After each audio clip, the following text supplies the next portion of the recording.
Hi friends, இது PR walks and tax நம்ம YouTube channel. நம்ம சேனலுக்கு போடக்கூடிய எல்லா கதைகளும் நீங்கள் கேட்கணும் அப்படின்னா சப்ஸ்கிரைப் பண்ணிடுங்க. அப்போ தான் நம்ம சேனல்லேருந்து வீடியோக்கள் போட்ட உடனே உங்களுக்கு நோட்டிஃபிகேஷன் வந்துடும். அதை ஓப்பன் பண்ணி அதில் இருக்கக்கூடிய கதைகள் எல்லாமே நீங்கள் கேட்கலாம். நல்ல நல்ல அற்புதமான சிறுகதைகள், நாவல்கள், சமூக நாவல்கள், சரித்திர நாவல்கள் எல்லாமே நம்ம கொடுத்துட்ருக்கோம். கண்டிப்பாக அது எல்லாமே உங்களுக்கு பிடிக்கும். கேட்டுட்டு லைக் பண்ணுங்கள், ஷேர் பண்ணுங்கள், கமெண்ட் பண்ணுங்கள். ஸோ இந்த வீடியோவில் கேட்கக்கூடிய ஒரு கதை அமரர் கல்கி அவர்கள் எழுதிய சோலைமலை இளவரசி அப்படிங்கிற வித்தியாசமான ரொம்ப ரொம்ப பிரபலமான ஒரு சரித்திர நாவல். அதனுடைய பகுதிகள் தான் கேட்டுட்டு இருக்கோம். இந்த வீடியோல இந்த நாவலோட அடுத்த பகுதியை இப்போ கேட்க போறோம். கேட்கலாமா?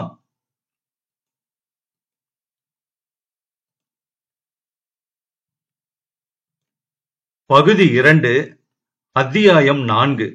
வன்மம் மலர்ந்தது. சோலைமலை சமஸ்தானத்துக்கு ஆங்கிலேயர்கள் வந்து சேர்ந்த சமயம் சோலைமலை மகாராஜாவுக்கும் அந்த சமஸ்தானத்தை அடுத்திருந்த மாரணேந்தல் மகாராஜாவுக்கும் கொஞ்சம் மனத்தாங்கல் ஏற்பட்டிருந்தது. எல்லை தகராறு காரணமாக ஏற்பட்ட மனத்தாங்கல் தான். மேற்படி தகராறில் 2-3 தடவை சோலைமலை வீரர்களை மாரணேந்தல் வீரர்கள் முறியடித்து துரத்தி அடித்து விட்டார்கள். இதற்கு முக்கிய காரணம் மாரணேந்தல் மகாராஜாவின் மூத்த புதல்வனான யுவ மகாராஜா உலகநாத சுந்தரபாண்டிய தேவனின் துடுக்கும் அகம்பாவமும் தான் என தெரிய வந்தது. சோலைமலை மகாராஜா தம்முடைய ஏக புதல்வியான பரிமள மாணிக்கவல்லி தேவியை மாரணேந்தல் இளவரசனுக்கு கல்யாணம் செய்விக்கலாம் என்று ஒரு காலத்தில் எண்ணி இருந்ததுண்டு. மாரணேந்தல் வம்சம் அந்தஸ்திலும் பூர்வீகத்திலும் சோலைமலை வம்சத்துக்கு கொஞ்சம் தாழ்ந்ததாய் இருந்த போதிலும் பக்கத்து சமஸ்தானமாயிருப்பதால் தம் உயிருக்குயிரான அருமை புதல்வியை அடிக்கடி பார்ப்பதற்கு வசதியாய் இருக்கும் என்ற அந்தரங்க ஆசையினால் மேற்கொண்ட யோசனை அவர் மனதில் உதித்தது. ஆனால் அந்த எண்ணமெல்லாம் இப்போது அடியோடு மாறிவிட்டது. தன் அருமை மகள் வாழ்நாள் எல்லாம் கன்னிகையாகவே இருக்க நேர்ந்து சோலைமலை சமஸ்தானம் சந்ததியின்றி அழிந்து போனாலும் சரி, மாரணேந்தல் இளவரசனுக்கு அவளை மனம் செய்து கொடுப்பதில்லை என்று தீர்மானித்தார். தம்மை அவமதித்த மாரணேந்தல் மகாராஜாவையும் அவருடைய மகனையும் பழிக்கு பழி வாங்கி அந்த வம்சத்தையே பூண்டோடு அழித்து விட வேண்டும் என்ற வன்மம் அவர் மனதில் தோன்றி வைரம் பாய்ந்து நாளுக்கு நாள் வளர்ந்து கொண்டே வந்தது. மாரணேந்தல் சமஸ்தானத்தை பற்றி சோலைமலை மகாராஜாவின் மனோநிலையை தெரிந்து கொண்ட அவருடைய வெள்ளைக்கார சிநேகிதர்கள் கொஞ்சம் கொஞ்சமாக அந்த வன்மத்துக்கு தூபம் போட்டு வளர்த்தார்கள். மாரணேந்தலை பழிதீர்க்க தங்களுடைய உதவியை கொடுக்கவும் முன்வந்தார்கள். இதன் பேரில் சோலைமலை மகாராஜாவுக்கும் கம்பெனியாருக்கும் சிநேக உடன்படிக்கை ஏற்பட்டது. ஒருவருடைய சிநேகிதர்களும் பகைவர்களும் மற்றவர்களுக்கும் சிநேகிதர்கள் பகைவர்கள் என்றும், யுத்தம் நேர்ந்தால் ஒருவருக்கொருவர் சகாயம் செய்து கொள்ள வேண்டும் என்றும், முக்கியமாக மாரணேந்தல் வம்சத்தின் கொட்டத்தை அடக்க சோலைமலை மகாராஜாவுக்கு கம்பெனியார் உதவி செய்வார்கள் என்றும் அந்த உடன்படிக்கையில் கண்டிருந்தது. அதற்கு பதிலாக சோலைமலை சமஸ்தானத்தில் கம்பெனியாருக்கு சிற்சில விசேஷ உரிமைகளும் சலுகைகளும் கொடுக்கப்பட்டன. அந்த செய்திகள் எல்லாம் மாரணேந்தல் யுவராஜா உலகநாத தேவனுக்கு தெரிய வந்தபோது அந்த இளம் காளையின் அகம்பாவமும் வாய்த்துடுக்கும் பன்மடங்கு அதிகமாயின. சோலைமலை ராஜாவை பற்றி அவன் 4 பேர் முன்னிலையில் பகிரங்கமாக அவதூறு சொல்லவும் பரிகாசமாய் பேசவும் ஆரம்பித்தான். சோலைமலை ராஜாவின் மூளை கலங்கிவிட்டது என்றும், அரண்மனை கோயிலில் இருந்த அம்மன் விக்கிரகத்தை அப்புறப்படுத்திவிட்டு அங்கே விக்டோரியா மகாராணியின் படத்தை வைத்து தினம் 3 தடவை பூஜை செய்கிறார் என்றும், வெள்ளைக்காரனை கண்டால் உடனே எழுந்து விழுந்து கும்பிடுகிறார் என்றும், வெள்ளைக்காரனை பார்த்து குறைத்த குற்றத்துக்காக அவருடைய அரண்மனையில் இருந்த வேட்டை நாய்கள் எல்லாவற்றையும் சுட்டு கொன்று விட்டார் என்றும், லண்டனில் தெருக்கூட்டிக் கொண்டிருந்த வெள்ளைக்கார தோட்டியின் மகனுக்கு சோலைமலை இளவரசியை கல்யாணம் செய்து கொடுக்க போகிறார் என்றும், அர்த்த ராத்திரியில் திடீரென்று தூக்கத்தில் இருந்து எழுந்து உட்கார்ந்து மேற்கு திசையை நோக்கி பளீர் பளீர் என்று கன்னத்தில் போட்டுக் கொள்கிறார் என்றும், இப்படியெல்லாம் மாரணேந்தல் இளவரசன் 4 பேர் முன்னிலையில் பரிகாசமாக பேசி சிரித்த செய்திகள் காற்றிலே மிதந்து வந்து சோலைமலை மகாராஜாவின் காதிலே ஈயத்தை காய்ச்சி ஊற்றுவது போல பாய்ந்தன. மேற்படி செய்திகளினால் எல்லாம் மகாராஜா வீரராமலிங்க தேவருக்கு தம்முடைய புதிய சிநேகிதர்களான வெள்ளைக்கார துரைகள் மீதோ கம்பெனி சர்க்கார் மீதோ கோபம் எதுவும் வரவில்லை. மாரணேந்தல் மகாராஜாவிடமும் யுவராஜாவிடமும் தான் அளவில்லாத கோபம் பொங்கி பெருகிற்று அவருக்கு. அவர்களை நினைக்கும் போதெல்லாம் அவர் இரணியகசிபு, ராவணன், சூரபத்மன் முதலான ராட்சசர்களுடைய சுபாவத்தை அடைந்து அவர்களை கண்ட துண்டமாக வெட்டி கொன்று தின்றுவிட வேண்டும் என்பதாக அளவு கடந்த வெறி கொள்ளத் தொடங்கினார். உரிய காலத்தில் சோலைமலை மகாராஜாவுக்கு தமது மனோதத்தை நிறைவேற்றிக் கொள்வதற்கான சந்தர்ப்பம் கிடைத்தது. ஏதோ ஒரு வியாஜத்தை வைத்துக் கொண்டு கம்பெனியாரின் படைகள் மாரணேந்தல் கோட்டையை தாக்கின. அந்த படைகளில் சோலைமலை மகாராஜாவின் வீரர்களும் சேர்ந்து கொண்டிருந்தார்கள் என்று சொல்ல வேண்டியதே இல்லை. மாரணேந்தல் வீரர்கள் கோட்டைக்குள்ளே இருந்து ஒப்பற்ற வீரத்துடனே போர் புரிந்தார்கள். ஆனாலும் கம்பெனிக்காரர்கள் கொண்டு வந்த நெருப்பை கக்கும் பீரங்கிகளுக்கு முன்னால் எந்த கோட்டைதான் அதிக காலம் தாக்கு பிடித்து நிற்க முடியும்? எத்தகைய வீரர்கள் தான் எதிர்த்து நிற்க முடியும்? கோட்டை விழுந்தது. விழுவதற்கு முன்னால் மாரணேந்தல் மகாராஜா தம் மூத்த புதல்வனான இளவரசனை கூப்பிட்டு, குழந்தாய், இனிமேல் நம்பிக்கைக்கு இடமே இல்லை. மாரணேந்தல் வம்சம் விளங்குவதற்கு நீ ஒருவனாவது பிழைத்திருக்க வேண்டும். கோட்டையின் ரகசிய வழியின் மூலமாக தப்பி ஓடி சில காலம் தலைமறைவாக இருந்து கொள். தக்க சந்தர்ப்பம் பார்த்து அந்த சோலைமலை ராட்சசனையும் அவனுக்கு துணையாக வந்த வெள்ளை மூஞ்சி குரங்குகளையும் பழிவாங்கு என்று சொல்லி அவ்விதமே அவனிடம் வாக்குறுதி பெற்றுக் கொண்டார். பதிலுக்கு இளவரசன், அப்பா, நீங்களும் எனக்கு ஒரு வாக்குறுதி தர வேண்டும். நான் கோட்டையில் இருந்து வெளியேறிய பிறகு சண்டையை நிறுத்தி விடுங்கள். வீரப்போர் புரிந்து தோல்வி அடைவதில் அவமானம் ஒன்றும் இல்லை. சோலைமலை மகாராஜா எப்படியும் இந்த நாட்டிலே பிறந்து வளர்ந்தவர், பழைய மறவர் பெருங்குடியை சேர்ந்தவர். தங்களையும் நம் குடும்பத்தாரையும் அந்நியர்களாகிய வெள்ளைக்காரர்கள் அவமதிப்பாக நடத்துவதற்கு அவர் சம்மதிக்க மாட்டார். நமக்கும் ஒரு காலம் கூடிய சீக்கிரத்தில் வந்தே தீரும். வடதேசத்திலே இந்த வெள்ளை மூஞ்சிகளை நாட்டை விட்டு துரத்துவதற்காக அநேக பெரிய பெரிய மகாராஜாக்களும் நவாப்புகளும் சேர்ந்து யோசனை செய்து வருகிறார்களாம். அவர்களிடம் போய் நானும் சேர்ந்து கொள்கிறேன். பெரிய படை சேர்த்து கொண்டு திரும்பி வருகிறேன். அதுவரையில் தாங்கள் பொறுமையுடன் இருக்க வேண்டும் என்று கேட்டுக்கொண்டான். ஆனால் தந்தை அதற்கு சரியான பதில் சொல்லாமல், சமயோசிதம் போல பார்த்துக் கொள்கிறேனப்பா, எங்களை பற்றி கவலைப்படாதே, நீ உடனே புறப்படு என்றார் மன்னர். வெளிநாட்டில் இருந்து வந்த பகைவர்களாவது தயவுதாட்சணியம் காட்டுவார்கள்.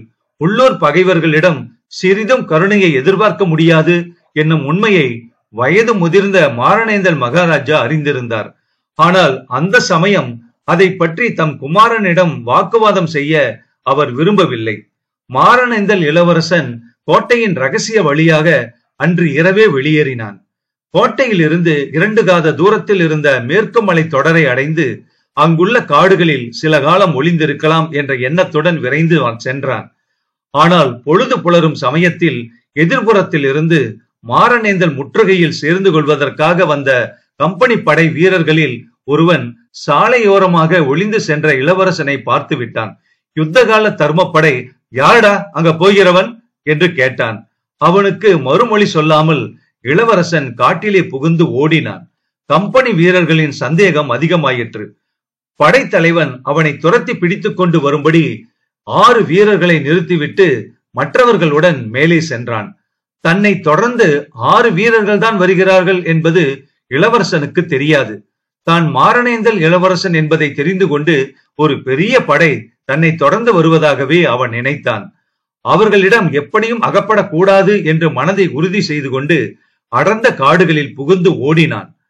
கடைசியாக சோலைமலையின் அடிவாரத்தை அடைந்தான். சற்று தூரத்தில் சோலைமலை கோட்டை தென்பட்டது. அதன் சமீபத்தில் போவதற்கே அவனுக்கு இஷ்டமில்லாமல் இருந்தாலும் வேறு வழி ஒன்றும் காணவில்லை. அப்போது அந்த கோட்டை மதிலின் ஓரமாக சென்று கோட்டையை கடந்து போனால்தான் அப்பால் மலை மேல் ஏறுவதற்கு சௌகரியமான சரிந்த பாறை இருந்தது. இளவரசன் அப்போது வந்து சேர்ந்திருந்த இடத்தில் பாறை செங்குத்தாக கிளம்பியது. சற்று நின்று யோசித்த பிறகு பின்னால் சமீபத்தில் கேட்ட காலடி சத்தத்தினால் உந்தப்பட்டவனாய் இளவரசன் மேலும் விரைந்தான். அவனுடைய கால்கள் கெஞ்சின, தலை சுழன்றது, கண்கள் இருண்டு வந்தன. கோட்டை மதிலை அடுத்திருந்த குறுகலான வழியில் அவன் போய்க் கொண்டிருந்தான். பின்னால் காலடி சத்தம் வினாடிக்கு வினாடி நெருங்கி வந்து கொண்டிருந்தது. மேலே ஓர் அடி கூட இனிமேல் நடக்க முடியாது என்று அவனுக்கு தோன்றியது. ஒரு பக்கம் கோட்டை சுவரும் மற்றொரு பக்கம் இடுகிடு பள்ளமுமாக இருந்த அந்த குறுகிய பாதையில் அப்பால் இப்பால் நகர்ந்து தப்புவதற்கு வழியே இல்லை. வேட்டை நாய்களைப் போல தன்னை துரத்தி கொண்டு வரும் எதிரி வீரர்களிடம் அகப்பட்டுக் கொள்ள வேண்டியதுதான். அத்தியாயம் 5. அந்தப்புற அடைக்கலம். மாரணேந்தல் இளவரசன் அப்போது தான் அடைந்திருந்த நெருக்கடியான நிலைமையை நன்கு உணர்ந்தான். தன்னை துரத்தி கொண்டு வந்த எதிரிகளிடம் அவ்வளவு எளிதாக அகப்பட்டுக் கொள்வதை காட்டிலும் அந்த குறுகிய பாதையில் அவர்களை எதிர்த்து நின்று ஒருவனுக்கொருவனாக போரிட்டு தேச துரோகிகளில் எவ்வளவு பேரை கொல்ல முடியுமோ அவ்வளவு பேரையும் கொன்றுவிட்டு தானும் உயிரை விடுவது மேலல்லவா? இவ்விதம் சிந்தித்துக் கொண்டே பாதையின் ஒரு முடுக்கில் திரும்பிய போது எதிரில் அவன் கண்ட தோற்றம் அதிசயமான எண்ணம் ஒன்றை அவனுக்கு கொடுத்தது. பாதைக்கு அருகில் நெடிதோங்கி வளர்ந்திருந்த ஒரு மரம் எந்த காரணத்தினாலோ அடிவேர் பெயர்ந்து கோட்டை மதிலில் பக்கமாக சாய்ந்திருந்தது. 2 தினங்களுக்குள்ளேதான் அந்த பெரிய மரம் அப்படி சாய்ந்திருக்க வேண்டும். அந்த மரத்திலே ஏறி உச்சாணி கிளையை அடைந்தால் அங்கிருந்து சுலபமாக மதில் சுவரின் மேல் குதிக்கலாம். பிறகு மதில் சுவரில் இருந்து கோட்டைக்குள்ளே குதிப்பதில் கஷ்டம் ஒன்றும் இராது. ஏன் அப்படி செய்யக்கூடாது? தன்னை துரத்தி வந்தவர்களிடமிருந்து தப்புவதற்காக ஏன் சோலைமலை கோட்டைக்குள்ளேயே பிரவேசித்து அபாயம் நீங்கும் வரையில் அங்கு ஒளிந்திருக்க கூடாது? சோலைமலை மகாராஜா அச்சமயம் மாரணேந்தல் கோட்டை வாசலில் எப்போது கோட்டை விழும் என்று காத்து கிடக்கிறார். ஆகையால் இங்கே கட்டுக்காவல் அதிகமாக இருக்க முடியாது. தற்சமயம் பத்திரமாக ஒளிந்து கொள்வதற்கு இதுதான் சரியான இடம். கோட்டைக்குள்ளே யாரும் தேட மாட்டார்கள். கோட்டைக்குள் புகுவதற்கு வேண்டிய துணிச்சல் தன்னை தொடர்ந்து வரும் எதிரி வீரர்களுக்கு ஒரு நாளும் இராது. இன்றைக்கு ஒரு பகல் அங்கே ஒளிந்திருந்து இளைப்பாறினால் இரவு இருட்டியதும் வந்த வழி மூலமாகவே வெளியேறி மலையை கடந்து அப்பால் உள்ள பள்ளத்தாக்கை அடைந்து விடலாம். இப்படி எண்ணிய போது பக்கத்து கிராமத்தில் இருந்து கொக்கரக்கோ என்று கோழி கூவும் சத்தம் கேட்டது. தன் மனதில் தோன்றிய யோசனையை ஆமோதிக்கும் நல்ல சகுனமாகவே இளவரசன் அதை கருதினான். தட்சணமே சாய்ந்திருந்த மரத்தின் மேல் சரசரவென்று ஏறினான். மரத்தில் இருந்த பட்சிகள் ஏதோ மர நாயோ வேறு கொடிய மிருகமோ ஏறுகிறது என்று எண்ணிக்கொண்டு சிறகுகளை அடித்துக் கொண்டும் கீச் கீச் என்று கத்திக்கொண்டும் பறந்தும் ஓடின. அதையெல்லாம் பொருட்படுத்தாமல் இளவரசன் மரத்தின் உச்சியை அடைந்து மதிலின் மேல் குதித்தான். மதில் மேல் இருந்து அவன் கோட்டைக்குள்ளே இறங்குவதற்கு அதிக நேரம் ஆகவில்லை. கோட்டைக்குள் இளவரசன் குதித்து இறங்கிய இடம் அழகான உத்தியானவனமாக இருந்தது. உதய நேரத்தில் இதழ் விரிந்து மலரும் பல்வகை புஷ்பங்களின் நறுமணம் கம் என்று வந்து கொண்டிருந்தது. ஆனால் அதையெல்லாம் அனுபவிக்கக்கூடிய மனநிலை அச்சமயம் உலகநாத தேவனுக்கு இருக்கவில்லை. எங்கேயாவது சிறிது நேரம் படுத்தால் போதும் என்று தோன்றியது அவனுக்கு. உத்தியான வனத்திற்கு நடுவில் வசந்த மண்டபமும் அதற்கு சிறிது தூரத்திற்கு அப்பால் அரண்மனையின் ஒரு பகுதியும் ஜன நடமாட்டமே இல்லாமல் எங்கும் நிசப்தமாக இருந்தது. இளவரசனுடைய களைப்புற்ற கால்கள் அவனை வசந்த மண்டபத்தை நோக்கி இழுத்துச் சென்றன. மண்டபத்தை நெருங்கியதும் அவனுக்கு எதிரே தோன்றிய காட்சியினால் இளவரசனுடைய மூச்சு சிறிது நேரம் நின்றே போயிற்று. மண்டபத்தின் பின்புறத்து முனையிலே பெண்ணொருத்தி மெதுவாக வந்து கொண்டிருந்தாள். கையில் அவள் புஷ்ப கூடை வைத்திருந்தாள். ஸ்திரீ சௌந்தரியத்தை பற்றி மாரணேந்தல் இளவரசன் எத்தனையோ கவிதைகளிலும் காவியங்களிலும் படித்திருந்தான். ஆனால் இந்த மாதிரி அற்புத அழகை அதுவரையில் அவன் கற்பனையிலும் செய்ததில்லை. சௌந்தரிய தேவதையே மானிட பெண்ணுருவம் கொண்டு அவன் முன்னால் வருவது போல தோன்றியது. அந்த பெண்ணோ தன்னுடைய அகன்ற விசாலமான நயனங்களை இன்னும் அகலமாக விரியச் செய்து கொண்டு அளவில்லா அதிசயத்துடன் மாரணேந்தல் இளவரசனை பார்த்தாள். சிறிது நேரம் இப்படி ஒருவரை ஒருவர் பார்த்து கொண்டு ஊமைகளாக நின்ற பிறகு இளவரசன் துணிச்சலை வருவித்துக் கொண்டு, நீ யார் என்று கேட்டான். வீரமறவர் குலத்திலே பிறந்த மாணிக்கவல்லிக்கு அப்போது ரோஷம் பிறந்தது. பேசும் தைரியமும் வந்தது. நீ யார் என்றா கேட்கிறாய்? அந்த கேள்வியை நான் அல்லவா கேட்க வேண்டும்? நீ யார்? கோட்டைக்குள் எப்படி புகுந்தாய்? அந்த புறத்து நந்தவனத்துக்குள் என்ன தைரியத்தினால் வந்தாய் என்று ராமபாணங்களை போன்ற கேள்விகளை தொகுத்தாள். உலகநாத தேவன் அசந்து போய்விட்டான். அவள் சோலைமலை இளவரசியாகத்தான் இருக்க வேண்டும். வேறு யாரும் இவ்வளவு அதிகார தோரணையுடன் பேச முடியாது என்று எண்ணினான். அவளுடைய கேள்விகளுக்கு மறுமொழியாக ஏதாவது சொல்ல வேண்டும் என்று ஆன மட்டும் முயன்றும் ஒரு வார்த்தை கூட அவனால் சொல்ல முடியவில்லை. ஏன் இப்படி விழித்துக் கொண்டு நிற்கிறாய்? அரண்மனையில் மகாராஜா இல்லாத சமயம் பார்த்து எதையாவது திருடிக் கொண்டு போகலாம் என்று வந்தாயா? இதோ காவல்காரர்களை கூப்பிடுகிறேன் பார், வேட்டை நாயையும் கொண்டு வரச் சொல்லுகிறேன். இவ்வாறு இளவரசி சொல்லிக் கொண்டிருந்த போது கோட்டை மதிலுக்கு அப்பால் சிலர் இறைந்து பேசிக்கொண்டு விரைவாக நடந்து செல்லும் சத்தம் கேட்டது. அந்த சத்தத்தை மாணிக்கவள்ளி காது கொடுத்து கவனமாக கேட்டாள். பின்னர் தனக்கு எதிரில் நின்ற வாலிபனை உற்று பார்த்தாள். அவன் முகத்திலே தோன்றிய பீதியின் அறிகுறியையும் கவனித்தாள். அவளுடைய பெண் உள்ளம் சிறிது இரக்கம் அடைந்தது. கோட்டை மதிலுக்கு வெளியில் பேச்சு சத்தம் கேட்ட வரையில் அதையே கவனித்துக் கொண்டிருந்த மாரணேந்தல் இளவரசன் அந்த சத்தம் ஒடுங்கி மறைந்ததும் மாணிக்கவள்ளியை பார்த்து, அம்மணி, ஏதோ தெரியாத்தனமாகத்தான் நான் இங்கே வந்துவிட்டேன். ஆனால் திருடுவதற்கு வரவில்லை. உங்கள் வீட்டில் திருடி எனக்கு ஒன்றும் ஆக வேண்டியதில்லை என்று கூறினான். மீண்டும் மாணிக்கவள்ளியின் ஆங்காரம் அதிகமாயிற்று. ஓஹோ, திருடுவதற்கு வரவில்லையா? அப்படியானால் எதற்காக வந்தாயாம்? இதோ பார் என்று சொல்லிவிட்டு மறுபக்கம் திரும்பி சங்கிலி தேவா என்று கூப்பிட்டாள். அப்போது இளவரசன் ஒரு நொடியில் அவள் அருகில் பாய்ந்து வந்து பலவந்தமாக அவளுடைய வாயை தன் கைகளினால் மூடினான். எதிர்பாராத இந்த காரியத்தினால் திகைத்து சிறிது நேரம் செயலற்று நின்ற இளவரசி சுய நினைவு வந்ததும் சட்டென்று அவனுடைய கைகளை அப்புறப்படுத்திவிட்டு கொஞ்ச தூரம் அப்பால் போய் நின்றாள்.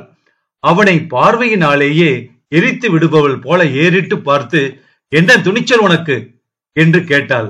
கோபத்தினாலும் ஆங்காரத்தினாலும் அவளுடைய உடல் நடுங்கியது போல அவளுடைய குரலும் நடுங்கியது. உலகநாத தேவன் தான் பதற்றப்பட்டு செய்த காரியம் எவ்வளவு அபத்தமானது என்பதை உணர்ந்திருந்தான்.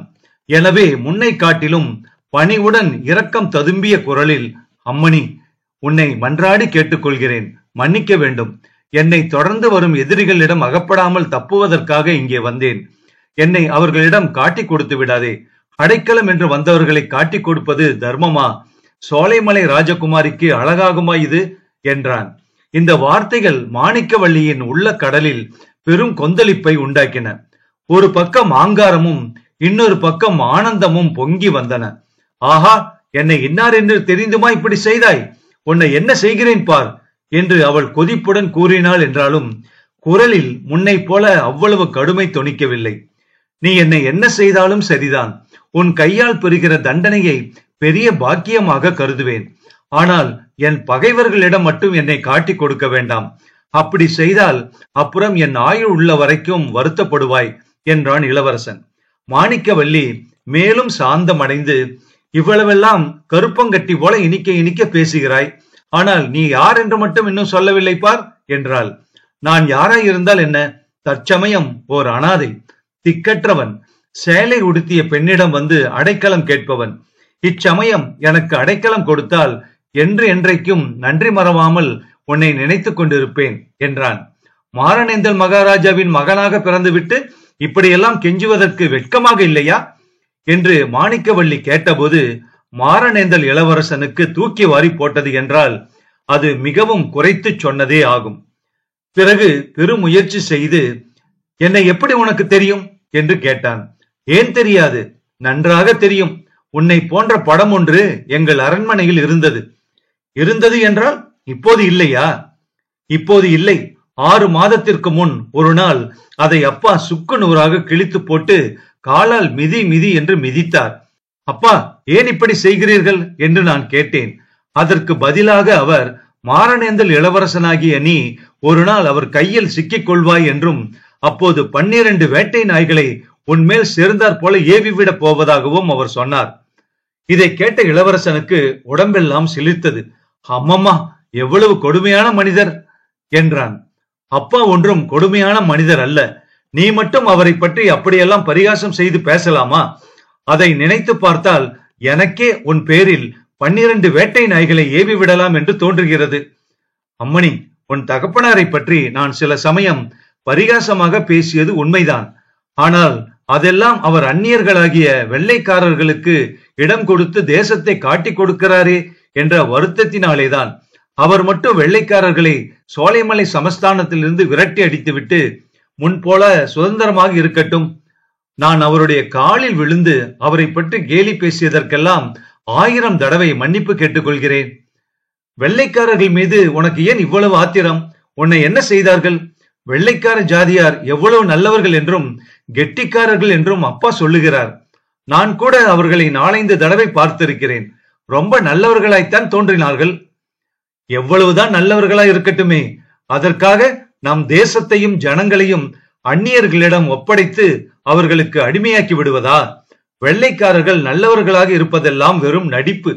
இந்த தேசம் முழுவதையும் கைப்பற்றி அரசாண்டு இங்கேயுள்ள பணத்தை எல்லாம் கொண்டு போக வேண்டும் என்பதுதான் அவர்களுடைய எண்ணம். அதற்காக முதலில் நல்லவர்கள் போல நடிக்கிறார்கள். போக போக அவர்களுடைய உண்மை சுரூபத்தை காட்டுவார்கள். நீ வேண்டுமானால் பார்த்து கொண்டே இரு. மாரணேந்தல் ராஜ்யத்தை கொஞ்ச நாளைக்கெல்லாம் ஏதாவது ஒரு காரணத்தை வைத்துக் கொண்டு சோலைமலை ராஜ்யத்தையும் கைப்பற்றுகிறார்களா இல்லையா என்று நீயே பார். இவ்வளவெல்லாம் பேசுகிறாயே, மாரணேந்தல் கோட்டையில் பெரிய சண்டை நடக்கும் போது நீ ஏன் இங்கே வந்து ஒளிந்து கொண்டிருக்கிறாய்? சண்டைக்கு பயந்து கொண்டுதானே?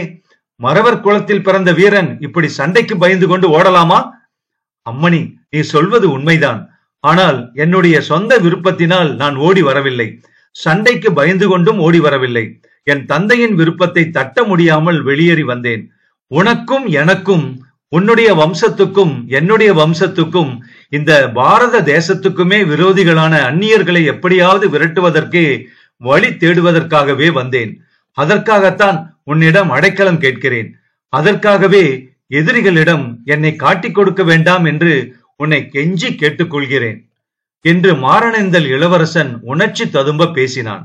அவனுடைய வார்த்தைகள் மாணிக்கவல்லியின் மனதை பெரிதும் கனியச் செய்து அவளுடைய கண்களில் கண்ணீர் துளிகளையும் வருவித்தன. ஆயினும் அதை அவள் ஒப்புக்கொள்ள விரும்பவில்லை. உங்களுடைய விவகாரம் எல்லாம் எனக்கு தெரியாது. பார்க்க போனால் நான் அந்த புறத்தில் அடைபட்டு கிடக்கும் பெண்தானே. இந்த கோட்டையின் மதிலுக்கு அப்பால் நான் சென்றதே இல்லை. அரண்மனை உப்பரிகையில் இருந்து பார்த்தால் தெரியும் மலையையும் காடுகளையும் தவிர வேறு எதையும் நான் பார்த்ததே இல்லை. தேசம், ராஜ்யம், சுதந்திரம், அடிமைத்தனம் என்பதையெல்லாம் நான் என்ன கண்டேன்? உன் தகப்பனாருடைய வார்த்தை உனக்கு எப்படி பெரிதோ அப்படியே என் தகப்பனாரின் விருப்பம் எனக்கு பெரிது. நியாயமாக பார்த்தால் என் தகப்பனாரின் ஜென்ம விரோதியான உன்னை நான் உடனே காவல்காரர் வசம் பிடித்து கொடுத்திருக்க வேண்டும். அதிலும் அந்த புறத்து நந்தவனத்துக்குள் வர துணிந்த உன்னிடம் துளி கூட தாட்சணியம் பாராட்டக்கூடாது. ஆனாலும் நீ அடைக்கலம் என்றும் காப்பாற்ற வேண்டும் என்றும் சொல்லுகிறபடியால் உன்னை காட்டிக் கொடுக்க எனக்கு மனம் வரவில்லை. உன்னிடம் மேலும் பேசிக்கொண்டு நிற்கவும் எனக்கு இஷ்டமில்லை. வந்த வழியாக நீ உடனே புறப்பட்டு போய்விடு. இவ்விதம் இளவரசி மிக கடுமையான குரலில் அதிகார துணியில் கூறினாள். அவள் அந்த புறத்துக்குள் அடைந்து கிடக்கும் உலகமறியாத இளம் பெண்ணான போதிலும் அவளுடைய அறிவையும் பேச்சு திறமையையும் கண்டு உலகநாத தேவன் அதிசயத்தான். முன்னே பேச்சு நடந்தபடி இத்தகைய பெண் அரசியை மணந்து கொள்ளும் பாக்கியம் தனக்கு இல்லாமல் போயிற்றே என்ற ஏக்கம் அப்படிப்பட்ட ஆபத்தான சமயத்தில் கூட அவன் மனதிலே தோன்றியது. அவன் ஒன்றும் பேசாமல் யோசனையில் ஆழ்ந்திருப்பதை பார்த்த இளவரசி, இப்படியே நின்று கொண்டிருந்தால் என்ன அர்த்தம்? நீயாக போகப் போகிறாயா? இல்லாவிட்டால் காவல்காரர்களையும் வேட்டை நாய்களையும் கூப்பிட்டுத்தான் ஆக வேண்டுமா என்று படார் என்று கேட்டாள். அவள் சொல்கிறபடி உடனே போய்விடலாம் என்று முதலில் இளவரசன் நினைத்தான். ஆனால் அவனுடைய உடம்பின் களைப்பையும் கால்களின் சலிப்பும் தலையின் கிறுகிறுப்பும் அதற்கு குறுக்கே நின்றன. முன் எப்போதையும் விட அதிக இரக்கமான குரலில், அம்மணி, ராத்திரி முழுவதும் கண் விழித்தும் வழி நடந்தும் சொல்ல முடியாத களைப்பை அடைந்திருக்கிறேன். இந்த நிலையில் ஓர் அடி கூட என்னால் எடுத்து வைக்க முடியாது. இச்சமயம் நீ என்னை வெளியே அனுப்புவதும் எதிரிகளிடம் என்னை பிடித்து கொடுப்பதும் ஒன்றுதான். இந்த நந்தவனத்தில் எங்கேயாவது ஒரு இருண்ட மூலையில் சிறிது நேரம் படுத்து தூங்கிவிட்டு நான் போகிறேனே. என்னால் உனக்கு ஒருவித தொந்தரவும் நேராது. சத்தியமாக சொல்கிறேன். ஒருவேளை நான் அகப்பட்டு கொண்டால் அதன் பலனை நான் அனுபவிக்கிறேன். என்னை நீ பார்த்ததாகவோ பேசியதாகவோ காட்டிக்கொள்ள வேண்டாம். நானும் சொல்ல மாட்டேன். உண்மையில் இவ்வளவு அதிகாலை நேரத்தில் நந்தவனத்தில் பூப்பறிக்க நீ வருவாய் என்று யார் நினைக்க முடியும்? இளவரசி மாணிக்கவல்லி சிறிது நேரம் சிந்தனையில் ஆழ்ந்து நின்றாள். பரிதாபமான முகத்துடன் கனிந்த குரலில் பேசிய அந்த ராஜகுமாரன் விஷயத்தில் அவள் மனம் பெரிதும் இரக்கமடைந்திருந்தது. விதியை வெல்லுவதென்பது யாருக்கும் இயலாத காரியம் அல்லவா? அப்படியானால் நான் சொல்கிறபடி கேள். இந்த வசந்த மண்டபத்திலேயே படுத்துக்கொண்டு தூங்கு. இன்றைக்கு இங்கே யாரும் வரமாட்டார்கள். வந்தால் என்னுடைய வேலைக்காரி தான் வருவாள். அவள் வராதபடி நான் பார்த்துக் கொள்கிறேன். ஆனால் தூக்கம் விழித்து எழுந்ததும் நீ பாட்டுக்கு போய்விடக் கூடாது. என்னிடம் சொல்லிக் கொண்டுதான் போக வேண்டும். அபாயம் ஒன்றும் இல்லாத தக்க சமயம் பார்த்து உன்னை நான் அனுப்பி வைக்கிறேன். நான் மறுபடி வரும் வரையில் நீ இங்கேயேதான் இருக்க வேண்டும் என்று மாணிக்கவல்லி கண்டிப்பான அதிகார தோரணையில் கூறினாள். அப்படியே ஆகட்டும் அம்மணி, ரொம்ப வந்தனம் என்றான் இளவரசன். அவ்விடத்தை விட்டு மாணிக்கவல்லி திரும்பி திரும்பி பார்த்து கொண்டு சென்று மறைந்ததும் உலகநாத தேவன் வசந்த மண்டபத்தின் ஓரத்தில் கையை தலையணையாக வைத்துக் கொண்டு படுத்தான். சிறிது நேரத்திற்கெல்லாம் ஆழ்ந்த நித்திரையின் வசமானான். அத்தியாயம் 6. மாலை வருகிறேன். நீண்ட நேரம் வரையில் மாறனேந்தல் இளவரசன் பிரச்சையே இல்லாமல் தூங்கினான். நேரம் ஆக ஆக தூக்கத்தில் கனவுகள் தோன்ற ஆரம்பித்தன. சில சமயம் இன்ப கனவுகள் கண்டபோது தூங்குகின்ற முகத்தில் புன்னகை மலர்ந்தது. வேறு சில சமயம் பயங்கரமான கனவுகள் தோன்றி அவன் சுந்தர முகத்தை விகாரப்படுத்தின. கடைசியில் வேட்டை நாய் ஒன்று தன்னுடைய மூக்கை கடிப்பதாக கனவு கண்டு உலகநாத தேவன் அலறி அடித்துக் கொண்டு எழுந்தான். பார்த்தால் அவன் எதிரே வேட்டை நாய் எதுவும் இல்லை. சோலைமலை இளவரசிதான் நின்று கொண்டிருந்தாள். நின்றதோடல்லாமல் முல்லை மொட்டுக்களை ஒத்த அவளுடைய அழகிய பற்கள் வெளியே தெரியும்படி சத்தமில்லாமல் சிரித்துக் கொண்டும் இருந்தாள். சற்று நிதானித்து யோசித்த பிறகு இளவரசனுக்கு தன்னுடைய நிலைமை இன்னதென்று ஞாபகம் வந்தது. இளவரசியின் தோற்றத்தையும் அவளுடைய கையில் வைத்திருந்த பூச்செடியின் காம்பையும் கவனித்துவிட்டு அவள் அந்த செடியின் காம்பினால் தன் மூக்கை நெருடி உறக்கத்தில் இருந்து எழுப்பியிருக்க வேண்டும் என்று யூகித்துக் கொண்டான். ஐயா, கும்பகர்ணன்னு ராமாயண கதையில கேட்டிருக்கேன். இப்பதான் முதலா நேர்ல பார்த்தேன். உம்மை போல தூங்கு மூஞ்சிய நான் இத்தனை நாளும் கண்டதே இல்ல. எத்தனை நேரம் உம்மை எழுப்புறது, அதுவும் பட்ட பகல்ல இப்படியே தூங்குவாங்க என்றாள் இளவரசி. அம்மணி, நேற்று இரவு 30 நாழிகை நேரத்தில் ஒரு கண நேரம் கூட நான் கண்ணை கொட்டவில்லை. அதை நினைவில் வைத்துக் கொண்டால் என்னை இப்படி நீ ஏச மாட்டாய். சரி, போனால் போகட்டும். எதற்காக என்னை எழுப்பினாய்? ஏதாவது விசேஷம் உண்டா? இப்பொழுதே நான் போய்விட வேண்டுமா? சூரியன் மலைவாயில் விழுந்ததும் கிளம்பலாம் என்று பார்த்தேன் என்றான் உலகநாதன் தயங்கியபடி. இப்போதே உம்மை புறப்படச் சொல்லவில்லை நான். இருட்டிய பிறகு புறப்பட்டாலே போதும். காலையில் கூட ஒன்றும் நீர் சாப்பிடவில்லையே, நேரம் ரொம்ப ஆகிவிட்டதே என்று எழுப்பினேன். உமக்கு பசிக்கவில்லையா? ஒருவேளை பசியா வரம் வாங்கி வந்திருக்கிறீரோ என்றாள் மாணிக்கவல்லி. அப்போதுதான் உலகநாத தேவனுக்கு தன்னுடைய வயிற்றின் நிலைமை நன்றாக ஞாபகத்துக்கு வந்தது. வயிற்றுக்குள்ளே ஏதோ ஒரு பெரிய பள்ளம் இருப்பது போலவும் அதை மேலும் மேலும் ஆழமாக யாரோ தோண்டி எடுத்துக் கொண்டிருப்பது போலவும் தோன்றியது. பசியா வரம் வாங்கிய பாக்கியசாலி அல்ல நான். அசாத்தியமாக பசிக்கத்தான் செய்கிறது. தூங்குகிறவனை எழுப்பி பசியை நினைவூட்டியதால் யாவது என்ன? சாப்பாட்டுக்கு ஏதாவது வழி சொன்னால் அல்லவா தேவலை. இன்னும் சற்று நேரம் இப்படியே பசிக்கு ஒன்றும் கிடைக்காமல் இருந்தால் உன்னையே சாப்பிட்டாலும் சாப்பிட்டு விடுவேன் நான். கும்பகர்ணன் அப்படித்தான் தூங்கி எழுந்ததும் மனிதர்களையும் மிருகங்களையும் அப்படியே விழுங்கி பசி தீர்த்தானாம். தெரியுமல்லவா உனக்கு என்று கேட்டான் உலகநாதன். மாணிக்கவல்லி அதை கேட்டு இளநகை புரிந்து கொண்டே, அப்படியெல்லாம் நீர் செய்ய வேண்டியதில்லை, உமக்கு சாப்பாடு வந்திருக்கிறது என்றாள். இளவரசி நோக்கிய திசையை உலகநாத தேவனும் நோக்கிய போது மண்டபத்தின் தூணுக்கு பக்கத்தில் கூஜாவில் தண்ணீரும் தட்டிலே சாப்பாடும் வைத்திருப்பது தெரிந்தது. அவ்வளவுதான். இளவரசன் ஒரு கணத்தில் கொதித்து எழுந்து முகத்தையும் கழுவிக்கொண்டு சாப்பாட்டு தட்டை தனக்கு அருகில் இழுத்து கொண்டான். அதில் இருந்த அரைப்படி அரிசிச்சோறு, கறி வகைகள், அதிரசம், பணியாரம் முதலியவற்றை எல்லாம் அரைக்கால் நாழிகை நேரத்தில் தீர்த்து தட்டையும் காலி செய்தான். இடையிடையே தனக்கு இத்தகைய பேருதவி செய்த பெண் தெய்வத்தை நன்றியுடன் பார்த்து கொண்டே உணவை விழுங்கினான். இளவரசியோ அவன் ஆர்வத்துடன் உணவருந்தும் காட்சியை அடங்காத உற்சாகத்துடன் பார்த்து கொண்டிருந்தாள். அந்த காட்சியில் அதற்கு முன் என்றும் அறியாத மகிழ்ச்சி அவளுக்கு உண்டாகி கொண்டிருந்தது. மாணிக்கவல்லிக்கு நினைவு தெரிந்த காலம் முதல் இன்று வரையில் அவளுக்கு மற்றவர்கள் பணிவிடை செய்வதுதான் வழக்கமாய் இருந்தது. தான் இன்னொருவருக்கு ஏதேனும் உதவி செய்வதில் எத்தகைய இன்பம் இருக்கிறது என்பதை நாளது வரை அவள் அறிந்ததில்லை. இன்றுதான் முதலாக அவள் பிறருக்கு தொண்டு புரிந்து அவர்களுடைய கஷ்டத்தை போக்குவதில் ஏற்படும் சந்தோஷத்தை அறிந்து அனுபவித்தாள். இந்த உள்ள கிளர்ச்சி அவளுடைய முகத்துக்கு ஒரு புதிய சோபையை கொடுத்திருந்தது. இளவரசன் உணவருந்தி விட்டு கை கழுவி முடிந்ததும், போதுமா, இன்னும் ஏதாவது வேண்டுமா என்று மாணிக்கவல்லி கேட்டாள். இனிமேல் வேண்டியது உன்னுடைய தயவு ஒன்று மட்டும்தான். எனக்கு அடைக்கலம் கொடுத்து உயிரையும் கொடுத்தாயே, உனக்கு என்ன கைமாறு செய்ய போகிறேன்? எந்த விதத்தில் என் நன்றியை செலுத்தப் போகிறேன் என்றான் உலகநாதன். இவ்விடம் நீர் வந்தது போலவே ஒருவரும் அறியாதபடி திரும்பி போனாலே அது எனக்கு பெரிய உபகாரம். அதுதான் எனக்கு நீர் செய்யும் பிரதி உபகாரமாகும் என்றாள் மாணிக்கவல்லி. அந்த உபகாரம் அவசியம் செய்கிறேன் அம்மணி. என் உடலில் இப்போது தெம்பு இருக்கிறது, இடுப்பிலே கத்தி இருக்கிறது. அப்புறம் சோலைமலை முருகன் எனக்கு துணையாக இருக்கிறார். இப்போதே வேணுமானாலும் கிளம்பி விடுகிறேன் என்று சொல்லிக் கொண்டே எழுந்தான். வேண்டாம் வேண்டாம், இப்பொழுது போனால் யாராவது கவனிப்பார்கள், ஏதாவது தொல்லை ஏற்படலாம். முதலில் சொன்னபடியே இருட்டிய பிறகு உடனே புறப்பட்டால் போதும் என்றாள் இளவரசி. அப்படியே ஆகட்டும். இருட்டிய பிறகு ஒரு நொடி பொழுது கூட இங்கே நான் நிற்க மாட்டேன். நான் மறுபடியும் வருவேன் என்று எதிர்பார்த்து கொண்டு காத்திருக்க வேண்டாம். தெரிகிறதா? நன்றாய் தெரிகிறது அம்மணி. அந்த உத்தேசமே எனக்கு கிடையாது. அதிர்ஷ்ட தேவதையின் கருணை 2 தடவை கிடைத்து விட்டது. இன்னொரு தடவையும் கிடைக்கும் என்று எதிர்பார்க்கலாமா? இருட்டியதும் நான் கிளம்பி விடுகிறேன். இல்லை, வேண்டாம். ஒருவேளை இன்று சாயங்காலத்துக்குள் அப்பா திரும்பி வந்தாலும் வந்து விடுவார். எல்லாவற்றுக்கும் நான் இன்னொரு தடவை வந்து தகவல் சொல்கிறேன். அதுவரையில் நீர் இங்கேதான் இருக்க வேண்டும். மறுபடி நான் வந்து சொல்லும் வரையில் போகக்கூடாது. தெரிகிறதா? பெண்களின் சஞ்சல புத்தியை நினைத்து புன்னகை புரிந்த வண்ணம் இளவரசன், ஆஹா, தெரிகிறது அம்மணி. அப்படியானால் கொஞ்சம் சீக்கிரமே வந்துவிடு.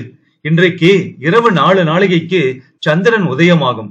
பளிச்சென்று அடிக்கும் நிலாவில் கோட்டை சுவரை தாண்டி செல்வது கடினமாய் இருக்கும் என்று கூறினான். ஓஹோ, நிலா வெளிச்சத்தை நினைத்தால் பயமாய் இருக்கிறதா? சற்று முன்னால் இடுப்பில் கத்தி இருக்கிறது, உயிருக்கொன்றும் பயமில்லை என்று ஜம்பம் பேசினீரே என்று இளவரசி அவனை கேலி செய்தாள். ஜம்பம் இல்லை அம்மணி, நான் கூறியது உண்மைதான். என் உயிரை பற்றி எனக்கு கவலையே இல்லை. என் காரணமாக உனக்கு ஒரு தொந்தரவும் ஏற்படக்கூடாதே என்றுதான் நான் கவலைப்படுகிறேன். என்னை பற்றி நீர் ஒன்றும் கவலைப்பட வேண்டாம். நான் சோலைமலை இளவரசி. என் தந்தைக்கு செல்ல பெண். என்னை யார் என்ன சொல்ல கிடக்கிறது? நான் சீக்கிரமாக வந்தாலும் நேரம் கழித்து வந்தாலும் நான் வந்த பிறகுதான் நீர் போக வேண்டும். இல்லாவிட்டால் என்ன? உடனே சங்கிலி தேவனை கூப்பிட்டு உம்மை அவனிடம் ஒப்படைத்து விடுவேன். அவ்வளவு சிரமம் உனக்கு நான் வைக்கவில்லை. நீ மறுபடி வருகிற வரையில் நான் இங்கேயே இருப்பேன். ஆனால் சீக்கிரமாக வந்துவிட்டால் ரொம்ப உபகாரமாய் இருக்கும். நான் செய்ய வேண்டிய வேலை எவ்வளவோ இருக்கிறது. சீக்கிரமாக வருவதற்கு பார்க்கிறேன். ஆனால் நிஜமாகவே உமக்கு பசி தீர்ந்து விட்டதல்லவா? நீர் சாப்பிடுவதை பார்த்தபோது இன்னும் கொஞ்சம் கொண்டு வரவில்லையே என்று எனக்கு இருந்தது. அழகுதான் போங்கள். இப்போது நான் சாப்பிட்டது இன்னும் 3 நாளைக்கு போதும். ராத்திரி நிச்சயமாக சாப்பாடு கொண்டு வர வேண்டாம். ஆஹா, சோலைமலை இளவரசி உமக்கு சோறு படைக்கு பிறந்தவள் என்று எண்ணி இருக்கிறீரோ? ஏதோ பசியோடு இருக்கிறீரே என்று பரிதாபப்பட்டு ஒருவேளை கொண்டு வந்தால் ராத்திரிக்கும் கொண்டு வா என்கிறீரே. ஐயோ, நான் அப்படி சொல்லவில்லையே. வேண்டாம் என்று தானே சொன்னேன். வேண்டாம் என்று சொல்வதற்கு அர்த்தம் என்னவென்று எனக்கு தெரியாதா? கட்டாயம் கொண்டு வா என்றுதான் அதற்கு அர்த்தம். ஆனால் அது முடியாத காரியம். வேண்டாம் அம்மணி, வேண்டாம். ராத்திரி எனக்கு ஒன்றும் வேண்டாம். நான் கொண்டு வருவதாக இருந்தால் அல்லவா நீர் வேண்டாம் என்று சொல்ல வேண்டும். இளவரசன் மௌனம் கலகநாஸ்தி என்ற பழமொழியை நினைவு கூர்ந்து சும்மா இருந்தான். இளவரசியும் போஜன பாத்திரங்களை எடுத்துக்கொண்டு சென்றாள். மாணிக்கவல்லி அவ்விடமிருந்து போன பிறகு மாறல் எந்தல் இளவரசன் மாலை பொழுதின் வரவை ஆவலுடன் எதிர்பார்த்து கொண்டிருந்தான். அவ்விதம் அவன் ஆவல் கொள்வதற்கு 2 முக்கியமான காரணங்கள் இருந்தன. உடம்பின் களைப்பு தீர்ந்து விட்டபடியால் அவன் உடனே புறப்பட்டு செல்ல விரும்பினான். எத்தனையோ அவசர காரியங்கள் அவன் செய்வதற்கு இருந்தன. சோலைமலை பிரதேசத்தை அன்று இரவுக்கிரவே எப்படியாவது தாண்டி போய்விட வேண்டும். தூர தூர தேசங்களுக்கு சென்று அங்கங்கே கம்பெனி ஆட்சிக்கு விரோதமாயுள்ள ராஜாக்களையும் நவாப்புக்களையும் சந்திக்க வேண்டும். பெரிய படை திரட்டி கொண்டு திரும்பி வர வேண்டும். வியாபாரம் செய்வதற்காக வந்து ராஜ்யங்களை கவர்ந்து கொண்டிருக்கும் வெள்ளை மூஞ்சிகளை நாட்டில் இருந்து துரத்தி அடிக்க வேண்டும். மூட்டை முடிச்சுகளை சுருட்டி எடுத்துக்கொண்டு அவர்கள் கப்பல் ஏறி ஓடும்படி செய்ய வேண்டும். மாடு இல்லாமலும் குதிரை இல்லாமலும் ரயில் வண்டி விடுவதாக சொல்லி தேசம் எங்கும் இரும்பு தண்டவாளங்களை போட்டல்லவா அவர்கள் இந்த பிராதன பாரத தேசத்தை கட்டி ஆள பார்க்கிறார்கள். இரும்பு கம்பியால் வேலி எடுத்து தேசத்தையே அல்லவா சிறைச்சாலையாக்க பார்க்கிறார்கள். அப்படிப்பட்டவர்களை துரத்தி அடிப்பதற்கு வடக்கிய டெல்லி பாதுஷா என்ன, மராட்டிய மகாவீரர்கள் என்ன, ஜான்சி மகாராணி என்ன, இப்படி எத்தனையோ பேர் ஆயத்தம் செய்து கொண்டிருப்பதாக அவன் கேள்விப்பட்டிருந்தான். அவர்களோடு தானும் சேர்ந்து கொள்ள வேண்டும். பெரிய படை திரட்டி கொண்டு திரும்ப வந்து தமிழகத்தில் இருந்தும் வெள்ளைக்காரர்களை துரத்தி அடிக்க வேண்டும். பிறகு முதல் காரியமாக அவர்கள் போட்ட ரயில் தண்டவாளங்களை எல்லாம் பிடுங்கி எரிந்து விட வேண்டும். இப்படியெல்லாம் மாறனேந்தல் இளவரசன் மணக்கோட்டைகள் கட்டி கொண்டிருந்தான். அந்த மணக்கோட்டைகளுக்கு இடையிடையே மாறனேந்தல் கோட்டையின் கதி என்னாயிற்றோ, தன்னுடைய தாய், தந்தை, தம்பி ஆகியவர்கள் என்ன கதியை அடைந்தார்களோ என்ற கவலையும் அவனை பிடுங்கி தின்று கொண்டிருந்தது. எனவே சூரியன் எப்போது அஸ்தமிக்கும் என்று அவன் பரபரப்புடன் எதிர்பார்த்து கொண்டிருந்ததில் வியப்பில்லை அல்லவா? அந்த பரபரப்புக்கு இரண்டாவது சிறு காரணம் ஒன்றும் இருக்கத்தான் செய்தது. அது இரவு வந்ததும் சோலைமலை இளவரசி அங்கு வருவாள் என்ற எண்ணம்தான். தான் அந்த கோட்டையை விட்டு போவதற்கு முன்னால் மாணிக்கவல்லியை மறுபடியும் ஒரு தடவை பார்க்கலாம் என்ற நினைவு அவனுக்கு அதுவரையில் அனுபவித்தறியாத ஒரு அதிசயமான உவகை உணர்ச்சியை கொடுத்து கொண்டிருந்தது. சிற்சில சமயம் காரியங்கள் வேறு விதமாக நடந்திருந்தால் இந்த அபூர்வமான தேவ கன்னிகையை தான் மணந்திருக்கலாம் அல்லவா என்ற எண்ணமும் உதித்தது. சோலைமலை ராஜாவை பற்றி அப்படியெல்லாம் தான் வாய் துடுக்காக பேசியிராவிட்டால் அந்த பெண்ணுக்கும் தனக்கும் வைபோகமாக கல்யாணம் நடந்திருக்கலாம் அல்லவா? ஆனால் உண்மையில் தன் பேரில் குற்றம் ஒன்றுமில்லை. சராபுரா என்று மலைக்குறவர் பாஷை பேசும் வெள்ளைக்கார ஜாஜியார் வந்ததனால் அல்லவா அவ்விதம் நடவாமல் போயிற்று. தான் கரம் பிடித்து மணந்திருக்க வேண்டிய பெண்ணிடம் அடைக்கலம் கேட்கும்படியும் அவள் கொடுத்த ஒருவேளை உணவுக்காக நன்றி செலுத்தும்படியும் நேரிட்டு விட்டது. இவ்விதம் உள்ளம் அங்கும் இங்கும் இப்படியும் அப்படியும் ஊசலாட உலகநாதன் ஒவ்வொரு கணமும் ஒரு யுகமாக கழித்து கொண்டு அந்தப்புற நந்தவனத்து வசந்த மண்டபத்தில் உட்கார்ந்திருந்தான். கடைசியாக கழியாத நீள் பகலும் கழிந்தது. 4 பக்கங்களிலும் இருள் சூழ்ந்து வந்தது. கோட்டை மதிலுக்கு அப்பால் சோலைமலை சிகரத்தின் உச்சியில் முருகன் கோயில் தீபம் ஒளிர்ந்தது. இனி சீக்கிரத்திலேயே சோலைமலை இளவரசி தனக்கு விடை கொடுக்க வந்து விடுவாள் என்ற எண்ணத்தினால் இளவரசனின் நெஞ்சு தடக் தடக் என்று அடித்துக் கொள்ள தொடங்கியது. பார்த்து கொண்டிருக்கும் போதே அவனுடைய கண் எதிரே தோன்றிய முருகன் கோயில் தீபம் பெரிதாகிக் கொண்டே வந்தது. கிட்டத்தட்ட மாலை வேளையில் புதிக்கும் பூரண சந்திரனுடைய வடிவை அது அடைந்தது. சட்டென்று அந்த பூரண சந்திரன் ரயில் வண்டியின் சர்ச்சு லைட்டாக மாறியது. ரயிலும் சர்ச்சு லைட்டும் அதிவேகமாக அவனை நெருங்கி நெருங்கி வந்தன. சர்ச்சு லைட்டின் உஷ்ணமான வெளிச்சம் அவனுடைய முகத்தில் பளீர் என்று விழுந்து மூடியிருந்த கண்களையும் பூசும்படி செய்தது. குமாரலிங்கம் தூக்கி வாரி போட்டுக்கொண்டு எழுந்து உட்கார்ந்தான். தான் சோலைமலை இளவரசன் அல்லவென்பதையும் தேச தொண்டன் குமாரலிங்கம் என்பதையும் அவன் உணர்வதற்கு சிறிது நேரம் பிடித்தது. கடைசியாக அவன் முகத்தில் அடித்த வெளிச்சம் ரயில் வண்டியின் சர்ச்சு லைட் வெளிச்சம் அல்ல, உச்சி வேளை சூரியனின் வெயில் வெளிச்சம் என்பதையும் தெரிந்து கொண்டான். உதய நேரத்தில் தான் அந்த பாழும் கோட்டைக்குள் பிரவேசித்து அதிகமாக இடியாமல் இருந்த வசந்த மண்டபத்தில் படுத்த விஷயமும் அவனுக்கு நினைவுக்கு வந்தது. ஆனால் அதுவரையில் அவன் கண்ட காட்சி, அடைந்த அனுபவம் எல்லாம் தூக்கத்திலே கண்ட மாய கனவா? இல்லை இல்லை, ஒரு நாளும் இல்லை. ஒவ்வொரு சம்பவமும் ஒவ்வொரு அனுபவமும் பிரதிச்சமாக பார்த்து உணர்ந்து அனுபவித்ததாக அல்லவா தோன்றின. அவ்வளவும் வெறும் கனவாகவோ, குழம்பி போன மூளையின் விசித்திர கனவாகவோ, குழம்பி போன மூளையின் விசித்திர கற்பனையாகவோ இருக்க முடியுமா? அல்லது உண்மையிலேயே முன்னொரு பிறவியில் தன்னுடைய வாழ்க்கை அனுபவங்கள் தான் அவ்வளவு தெளிவாக எனக்கு நினைவுக்கு வந்தனவா? இத்தகைய மனக்குழப்பத்துடன் குமாரலிங்கம் சுற்றுமுற்றும் பார்த்தபடி சற்று தூரத்தில் அந்த பாழடைந்த கோட்டையில் மனிதர்கள் நடந்து நடந்து ஏற்பட்டிருந்த ஒற்றையடி பாதை வழியே தலையில் கூடையுடன் ஒரு இளம்பெண் வருவதை கண்டான்.